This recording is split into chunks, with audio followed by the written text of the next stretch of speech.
অনেক কাঠখড় পুড়িয়ে গণভোট আয়োজন নিয়ে একটি সিদ্ধান্তে তো আসা গেল, নির্বাচনের দিনেই হবে গণভোট। কিন্তু গণভোটের জন্য যে 4টি প্রশ্ন সেট করা হয়েছে তা নিয়ে ইতিমধ্যেই তৈরি হয়েছে বিভ্রান্তি। এ নিয়ে বিএনপি নেতা রুহুল কবির রিজভীর একটি বক্তব্য শুনে আসা যাক। আমি যদি কোনো প্রশ্নের সাথে একমত হতে না পারি, তাহলে এই না পারাটা আমি লিখব কোথায়? সেই জায়গাটুকু নাই। সেই কাজটা যেন একেবারে যথাযথ এবং মজবুত হয়।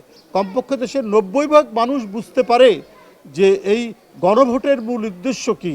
ঠিকই তো, গণভোট নিয়ে যে 4টি প্রশ্ন সেট করা হয়েছে সেখান থেকে কোনো একটিতে বা দুটিতে যদি কারো দ্বিমত থাকে তাহলে সে না বা হ্যাঁ কীভাবে বলবে? কারণ 4টি প্রশ্নের জন্যই একটি উত্তর দেওয়ার ফাংশন রাখা হয়েছে, অর্থাৎ 4টি প্রশ্নের জন্যই হয় হ্যাঁ অথবা না ভোট দিতে হবে।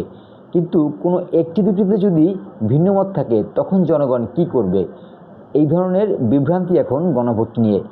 সেই বিভ্রান্তি না কাটিয়ে এত বড় একটি আয়োজন করতে যাওয়াটা সরকারের জন্য লাভের চেয়ে লস বেশি হবে কিনা, কিংবা এই গণভোটটা পক্ষে বিপক্ষে গিয়ে কার দিক থেকে এই ধরনের যে সমস্তগুলো সমীকরণগুলোকে সামনে আসবে, মানুষ যেখানে বিভ্রান্ত হবে সেগুলো কাটানো না কাটিয়ে সামনে এগোনো কতটা বুদ্ধিমানের কাজ হবে সেটাও কিন্তু ভেবে দেখতেই হয়।